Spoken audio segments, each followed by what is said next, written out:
क्षीरोदन्नप्रदेशे शुचिमणि विलसत्सैकते मौक्तिकानाम् माला क्लुप्तासनस्थस्फटिकमणि निभैर्मौक्तिकैर्मण्डिताङ्गः शुभ्रैरभ्रैरदभ्रैरुपरि विरचितैर्मुक्तपीयूषवर्षैः आनन्दीन पुनीयादरिनरिन गदा शङ्खपाणिर्मुकुन्दः भूः पादौ यस्य नाभिर्वियदसुरनिलश्चन्द्रसूर्यौ च नेत्रे कर्णावाशा शिरोद्यौर्मुखमपि दहनो यस्य वास्तेयमब्धिः अन्तस्थं यस्य विश्वं सुरनरखगो भोगि गन्धर्वदैत्यैः चित्रं रम्यते तं त्रिभुवन वपुषं विष्णुमीशं नमामि।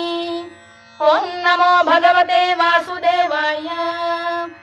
शान्ताकारं भुजगशयनं पद्मनाभं सुरेशं विश्वाधारं गगनसदृशं मेघवर्णं शुभाङ्गं लक्ष्मीकान्तं कमलनयनं योगिधृध्यानगम्यं वन्दे विष्णुं भवभयहरं सर्वलोकैकनाथम् मेघश्यामं पीतकौशेयवासं श्रीवत्साङ्कं कौस्तुभोद्भासिताङ्गम् पुण्योपेतं पुण्डरीकायताक्षं विष्णुं वन्दे सर्वलोकैकनाथम् नमः समस्तभूतानामादिभूताय भूभृते अनेकरूपरूपाय विष्णवे प्रभविष्णवे सशङ्खचक्रं सकिरीटकुण्डलं सपीतवस्त्रं सरसीरुहेक्षणं सहारवक्षस्थलशोभिकौस्तुभं नमामि विष्णुं शिरसा चतुर्भुजम् छायायां पारिजातस्य हेमसिंहासनोपरि